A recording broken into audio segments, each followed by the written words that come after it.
Rame orang Malaysia yang komen di video TikTok saya. Mereka bilang apa? Indonesia, tolong jangan sampai kalian menjadi seperti kami, seperti Malaysia.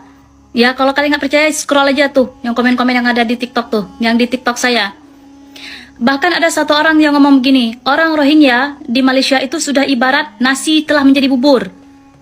Udah tidak bisa lagi ditangani karena jumlahnya sudah ratusan ribu. Hari ini di Aceh sudah sampai 1000-an. Dan sudah dibawa ke camp pengungsian. Nggak tahu mau dibuat apa setelah itu ya. Nggak usah sok mengambil kebijakan untuk apa ya, untuk mengurusi mereka itu. Mereka adalah etnis yang kalau kalian ambil mereka, kalian akan menyesal. Yang sangat tidak worth it untuk kalian pertaruhkan dengan negeri kalian sendiri. Itu kutub selatan kosong, pergi ke sana. Atau kalau mereka nggak mau pulang, itu ada komen paling bagus di video saya. Katanya apa? Kasih obat tidur. Naikkan ke boat, pulangkan sana. Kenapa? Dengar ya, mereka itu yang cuma punya alas terpal ya, sama tenda saja bekeras nggak mau pindah. Bagaimana lagi kalau sudah beranak pinak di sini? Tolonglah ya, gak usah aneh-aneh, gak usah cari penyakit. Sebelum kita cegah ya, dan tolong ini bukan hal sepele. Saya akan spill beberapa tingkah mereka yang kalian kalau lihat langsung pengen kalian campak ke laut. Ya, yang pertama ya. Mereka itu sangat tidak tahu berterima kasih. Semakin sering kita kasih, semakin dia tidak menghargai. Makanan, dah lihat sendiri. Pakaian, oh cukup banyak dikasih, dibuang. Mereka nggak mau. Mereka maunya gaya mereka sendiri. Ya beda lah dengan gaya orang Indonesia. Masa kita kasih jilbab kayak gini dia nggak mau terus dia buang? Karena gaya mereka kan ya pakai selendang. Kita kan nggak pakai selendang, gimana sih? Nggak ada penghargaan. Terus apa lagi? Mereka itu sangat kuat ya, tenaganya kuat, perempuan aja kuat, berantem mau mereka tukang berantem, sesama mereka aja mereka mau tumbuk-tumbukan. Saya kan sudah pernah cerita bagaimana dua orang cewek itu di dalam camp pengungsian, mereka rebutan colokan HP, dan mereka tuh punya HP woy. Pengungsi apa yang punya HP? Pikirlah sendiri. Mereka tuh punya HP ya, dan mereka rebutan colokan, dan mereka berantem gara-gara colokan HP. Kemudian mereka berantem berdua dengan apa? Jambak-jambaan. Nah, satu orang cewek itu terjambak rambut dia, woi, tercabut rambut dia segenggam. Itu berdua dia berantem. Gimana lagi dengan orang kita? Kalian pikir dia takut sama orang kita? Nggak takut dia. Karena dia itu ada yang melindungi. Tahulah siapa yang melindungi dia tuh ya. Seluruh dunia nih memegang kartu itu. Maka sangat dipertanyakan tentang laut kita di Aceh nih. Dah macam jalan tol, mulus sekali sampainya, bergelombang-gelombang. Gelombang pertama, gelombang kedua meribek kadru. Udah ribuan orang sampai ke sini. Itu laut gimana lu? Kosong melempung bagaimana? Kalau memang nggak senang dibilang kayak gitu, kok bisa orang masuk kayak gitu pula? Nggak ada yang jaga apa laut tuh? Itu negara kalau lautnya nggak ada yang jaga kan mengerikan namanya. Siapa-siapa bisa datang. Ini udah terbukti ya. Dan nggak ada orang yang namanya terdampar bolak-balik asli dia aja yang terdampar. Terdampar apa? Terdamparnya asli satu tujuan aja di Aceh aja. Udah sampai di Aceh menyebar ke mana-mana. Tuh di Riau udah banyak orang tuh di situ. Watak mereka tuh ya sangat keras dan tidak tahu berterima kasih nih. Saya kasih tahu ya. Kalau sudah mereka duduk dalam camp tuh, apapun yang kita perintahkan nggak mau bangun dia. Kok dia lagi golek-golek ya tiduran, kita panggil nggak mau dia, pura-pura budak, dia tutup kuping, pakai selimut dia tidur, woi. Kayak gitulah nanti kalau dia ada duduk di Indonesia, terutama di Aceh ini kan, kalau kita usir udah nggak bisa lagi. Yang di dalam camp tuh aja, yang di Sabang duduk di dalam tenda aja dia nggak mau pindah sampai ditarik sama ibu-ibu tuh. Gini kalau kalian mau cepat mereka tuh lenyap kan pakai mobil beko kalian sawok, hai. Lian ti aja ke sana, udah aku bilang ke kutub selatan sana kosong. Hah? Gak usah sibuk pergi ke negara orang yang udah semak dan rame. Indonesia nih negara nomor 4 terpadat penduduknya di dunia. Yang miskin berserak. Tambah lagi engkau. Kalau akhlak kau tadi baik entah juga. Udah tak baik. Udahlah gak usah banyak tingkah. Gak usah sok-sok bawa-bawa nama-nama agama. Ika mau manotan, mau temayangtan. Gak usah lah, aku udah paling tahu watak kalian dalam camp tuh. Jadi gimana ya? Jangan cari penyakit, please. Usir cepat. Aku itu khawatir kalau Islam itu ditampilkan justru berkebalikan dengan Islam itu sendiri. Islam itu ditampilkan justru berlawanan dengan Islam yang seharusnya. Aku selalu khawatir Rasulullah itu ditampilkan Justru dengan kebalikannya. Misalnya begini, Rasulullah itu suka memberi. Sekarang kan banyak orang ngaku-ngaku keturunannya Rasulullah, sukanya minta. Nah gimana itu? Kok nggak malu gitu loh? Rasulullah itu sukanya memberi, nggak pernah minta. Ada orang ngaku keturunan Rasulullah, sukanya minta, maksa lagi. Nggak malu kayak gitu? Itu kan mempermalukan Rasulullah, toh? Orang bodoh kan jadi, oh, ini anak turunnya Rasulullah kayak gini ya, berarti Rasulullah juga kayak gini kan, itu toh? Rasulullah itu lemah lembut, ngaku keturunannya Rasulullah, sukanya kasar, galak, memaksa. Ini orang bodoh kan bisa salah paham. Wah, anak turunnya kayak begini berarti Rasulullah kayak gini. Rasulullah itu maha cerdas, ngaku-ngaku keturunannya Rasulullah, tapi tolol. Lambok ya nggak usah ngaku-ngaku juga nggak apa-apa kan. Seandainya keturunannya benar, nggak usah ngaku, disembunyikan, mempermalukan Rasulullah. Misalnya kayak gitu. Rasulullah itu nggak suka bohong, nggak suka nipu, nggak suka menyusahkan makhluk. Ini ngaku keturunannya Rasulullah, sukanya bohong, sukanya nipu, sukanya bikin hoak, sukanya nyusahkan umat Rasulullah, umat manusia. Gimana? Loh. Makanya zaman dulu itu orang menyembunyikan kalau dirinya keturunan Rasulullah karena malu. Nanti kalau orang bodoh masyarakat terus menganggap Rasulullah seperti dirinya kan repot.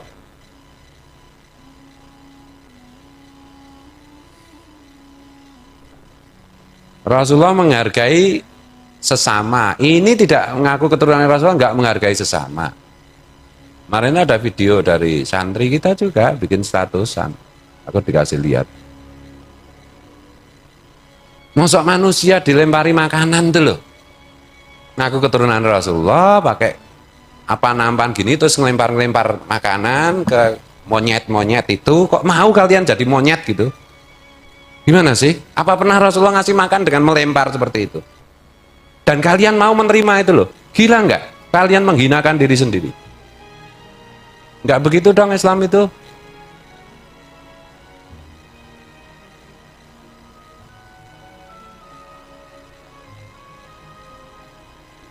Malah bangga gitu.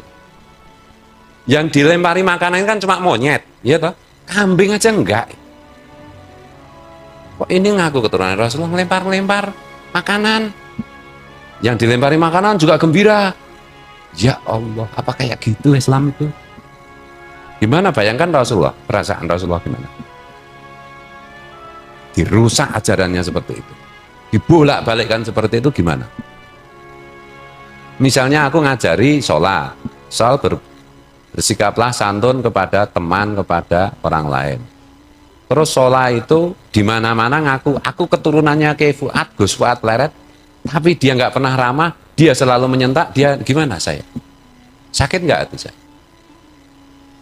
Dan yang disentak nggak mau ngeritik sholat, nggak mau ngasih tahu sholat, oh soal ini kan anaknya Gus Fuad Leret, nanti bisa katulahan kalau mengkritik. Gimana perasaan saya? Gimana perasaan Rasulullah? Loh. Nah maksudku itu gini loh, ya sudah kayak memang zamannya zaman akhir, orang pada begitu ya biarin. Tapi mbok ya kalau bisa itu ya murid-muridku yang aku muridku jangan ikut-ikutan kayak gitulah. Jangan ikut-ikutan apa itu membuat sedih Rasulullah. Itu membuat sedih Rasulullah itu. Kapan Rasulullah diriwayatkan melemparkan makanan kepada manusia? Kapan? Aku mau tanya. Yang dilempari makanan itu satu monyet, dua anjing, ya tak? Kucing. Kamu kok mau jadi kucing, jadi anjing, jadi monyet, dianggap kayak begitu, mau kamu? Bukankah kita sebagai orang beriman itu harus menjaga martabat diri kita? Yang melempar juga tega, yang menerima lemparan juga mau. Ya Allah, apa-apaan itu?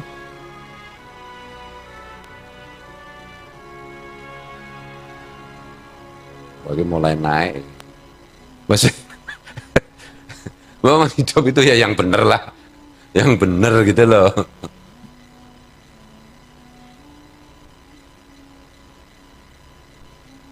Yang satu duduk di kursi, yang satu duduk di bawah. Kapan Rasulullah ngajari kayak begitu tuh? Kapan, aku mau tanya. Loh. Ya kalau duduk di atas karena sudah sepuh nggak bisa duduk di bawah begini ya maklum, atau karena ceramah supaya yang di belakang bisa lihat itu maklum. Nggak ada apa-apa, nggak ada nggak usah duduk di kursi juga nggak apa-apa. Yang satu nyediain, yang satu menikmati disediain kayak begitu. Ya Allah, kapan Rasulullah ngajari kayak begitu?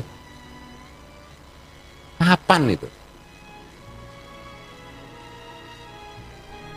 Itu kan ajarannya Fir'aun, itu kan ajarannya Namrud kayak begitu itu. Rasulullah nggak ngajari kayak begitu. Ini ngaku keturunan Rasulullah melakukan hal seperti itu. Yang satu menyediakan, yang satu dengan sukacita disediakan. Coba kapan lihat video-videonya guru sekumpul dengan siapapun, duduk sama rendah, berdiri sama tinggi. Atau Mbah Dim, Abu Yatim Yati. Jangan lebay lah. Apa orang-orang seperti itu bisa memberi syafaat? Tidak sama sekali. Kamu merasa, ini karena ngaku keturunan Rasulullah tak muliakan begitu dan begitu supaya dapat syafaat. Tidak. Tidak bisa memberi syafaat orang-orang seperti itu. Untuk dirinya aja belum tentu selamat kok. Kelakuannya kejam kayak begitu.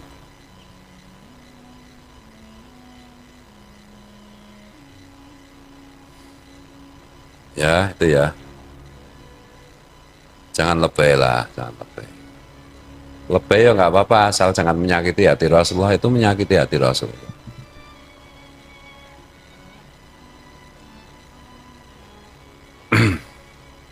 Padahal maksudnya kamu supaya menyenangkan Rasulullah.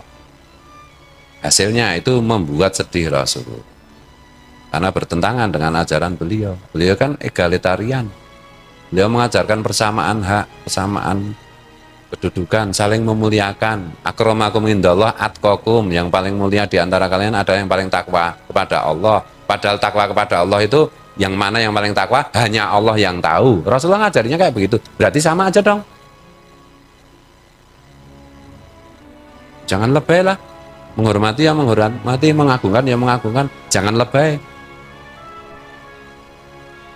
Pakai akal dong, pakai otak dong. Itu menghancurkan Islam kayak begitu. Membolak-balikkan ajaran Rasulullah itu namanya.